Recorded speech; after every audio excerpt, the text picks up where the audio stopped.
Are we witnessing a true revival or just a passing spiritual trend? I have no idea, Yeah. and I don't think anybody has any idea. I don't think you, viewer of this video, have a clue, because I don't think that any of us has the ability to predict the future, really. I think that the measurement will be the fruit. Yeah. You judge a tree by its fruit, and if we're saying the fruit are good so far, then great.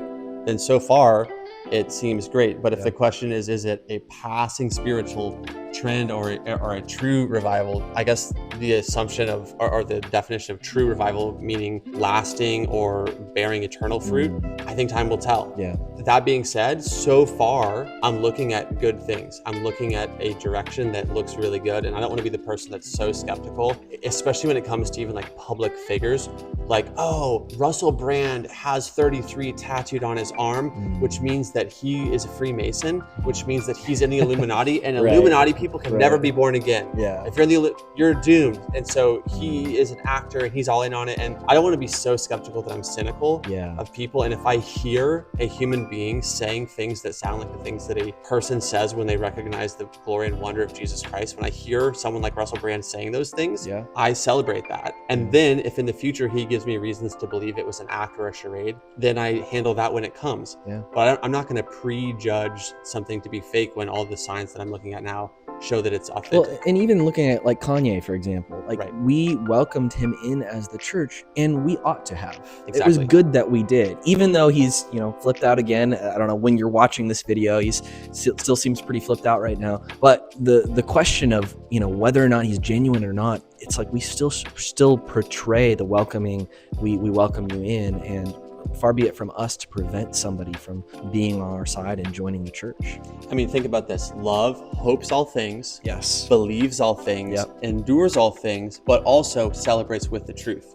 If you just use that as your guiding star, you're going to be fine. Ooh, this one is fun because I feel that I need to say, there are cycles in history. We tend to cycle back around. Just things that we believe. There's movements in Christianity as well as in philosophy and theology. So are we really witnessing a true revival? That can happen. And it can also be something that's trending. So I don't know that it's an either or. It might be a both and. And it might have some really good things to it, but it might also have some things that we need to be like, hey, is this a trend or is this something that's really changed who you are, changed your heart? Well, that's a good point, that even revivals do pass away, right? Unless we're entering the kingdom of God or something like that. Even a revival is something that is passing. So it's not necessarily a contradiction between the two. Yes. I don't know. It's a hard question. I don't know, but I'm glad of it. Like I'm not of the not knowing, but of what we're experiencing. One way or another, it's good. Yes. I mean, at this event, we just heard Justin Brierley talking about the fact that people are seeking after meaning and looking at things like the human dignity that's been the undercurrent all along. I think we're coming to a point even of discovering that the complaints that we raise against Christianity, we had to have the Christian foundation in order to raise the complaints, right? So how are we going to complain about things like justice and things like we shouldn't treat people this way unless there's an actual way that it should be done? What we're seeing right now, I think, is an awakening to that. I think it was perpetuated by certain cultural happenings that were super tragic and all of that, like with the recent death of Charlie Kirk and other things. So in that sense, it can be a catalyst in the same way there are instances or historical moments that have been catalysts for other movements.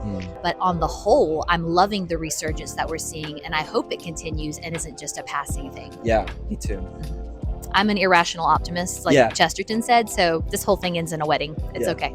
Exactly. That's great. We know how it's going to end someday. So. That's right. It's great. So I've been noticing what I've called a surprising rebirth of belief in God, and it involves a real sea change in terms of secular intellectuals starting to talk positively about faith and Christianity. It involves a number of people coming back to faith, and indeed what appears to be an uptick of interest, especially from young people, in attending church again. Now, it's absolutely possible that some of this is a vibe shift, a trend, something that might be around for a bit, but then dissipate. But I think underneath that, the fact is, social trends will come and go. God has always been in the business of renewing the church.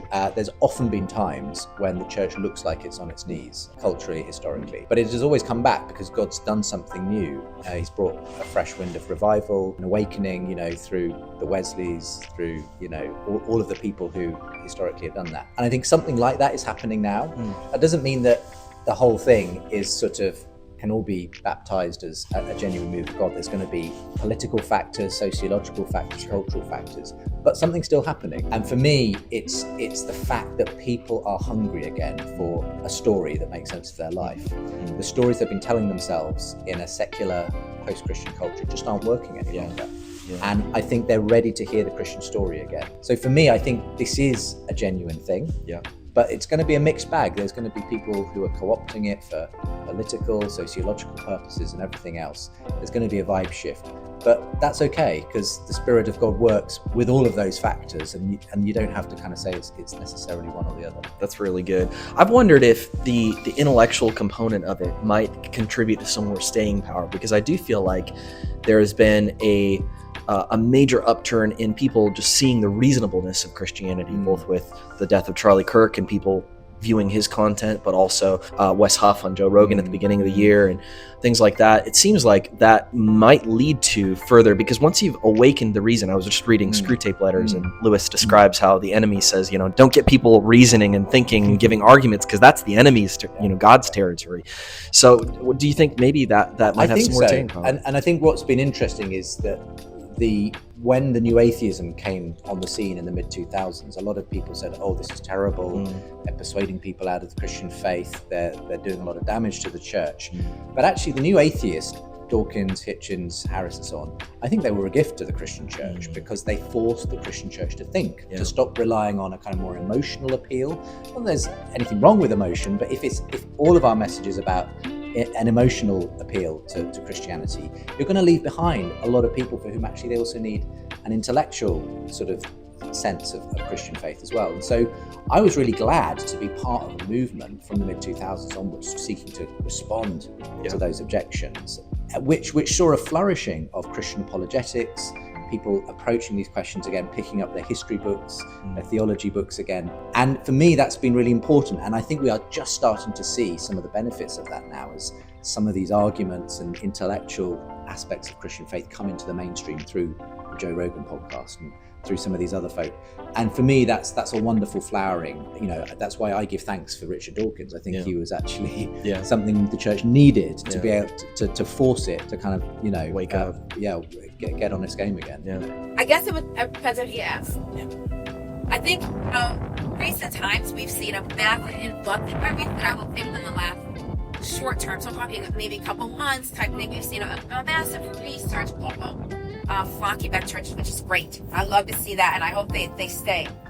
But I would say, as an apologist who has had to kind of keep my pulse on the culture the last several years, I've been seeing the shift of people coming back to church for actually several years. It isn't something that's very recent for me. It's what I've overall been seeing, and it's really because we told people they could live life without God, so they tried. It didn't work, and so they're saying, okay, this isn't it. Where do I go for the answers? And thankfully, many of them, of course not all of them, but many are coming to the church to see if they have the answers. And so we, in the last couple of years, we had the I Am Here Siali conversions, and we have had other just notable people that have become Christians, and that you're like, wow, and even speak favorably. People like Joe Rogan, who makes some favorable claims to Christianity, that you would never have had in previous times. And so you got all these people that are even changing even how they look at it, even though they wouldn't be Christian, but they're maybe even seeing the value of it, or maybe that there is some truth here, there is some good here, maybe worth exploring. And so I actually think it's a great time to be an apologist, because I think right now, this is when the harvest is like, people are searching and they are seeking, and it's like, okay, let's go. How can we welcome them on this journey? So I definitely think we are seeing something, but it's been part of a larger trend. And especially with Gen Z, the Times, the UK magazine, talked recently about Gen Z and flocking back to churches, and I think it was an article, don't hold me on it, but that mentioned that Gen Z and millennials are outpacing the boomers and Gen Xers in churches now. So we're seeing the younger generation want God. So that's pretty cool. I love that.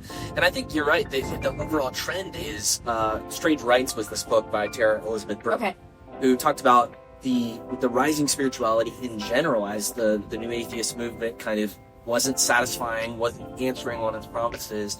And so there's spirituality has moved, and some of those people are coming to church. And I think what you're saying too with the recent change, what I've seen is, I think it was this year that Christianity as a culture became intellectually respected.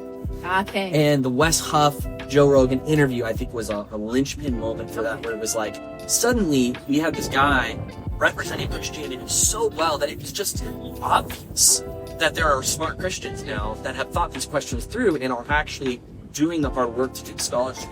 And so now I feel like the zeitgeist has shifted a little bit so that people understand, okay, wait a second, there are really smart Christians. There's some this. Oh, absolutely.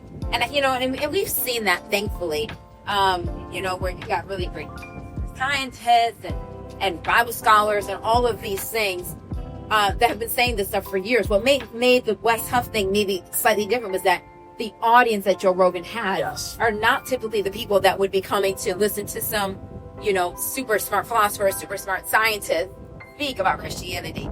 It was completely different audience base, and that's what's really great because it's reaching a whole different crowd.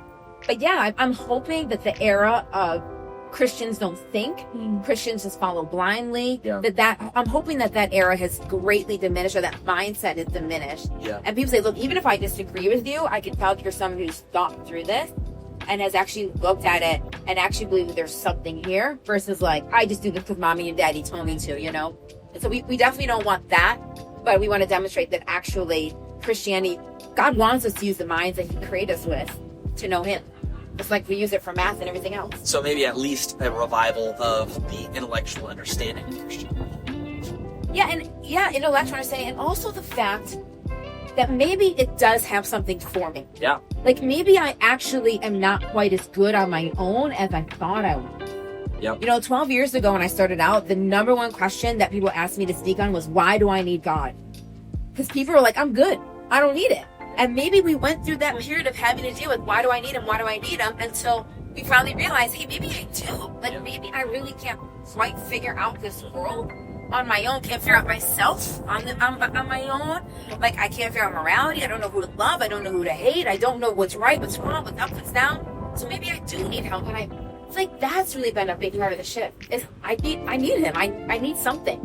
That's an interesting question to me, because if I were to give my general sense, is that Christianity, at least in the United States, seems to be on the decline. And I would be careful to distinguish two things. That I think Christianity is thriving and flourishing in the United States. Culturally speaking, people who just said, yeah, I kind of agree with Christianity because culturally it makes sense, I think that's on the decline. But I see the church vibrant and robust. Now we do have to figure out how to deal with what's going on with the fact that culturally people don't agree. And I think in some sense, the church has been a little slow to respond to that. But I think where the church realizes, hey, there's a battle. People don't just accept Christianity. We have to think that is going to cause a lot of growth and it will bring about a revival. I think the less we live by Christian principles in the United States, the more Christianity stands out as a very attractive. Christianity is going to shine in that, and it has throughout history. So I don't know whether we're in a revival or not, but I'm kind of excited about what's to come because we get a chance to shine brightly. And at the same time, I kind of miss where culturally Christianity reigned because it was just a little bit more pleasant place to live. Yeah, that's fair.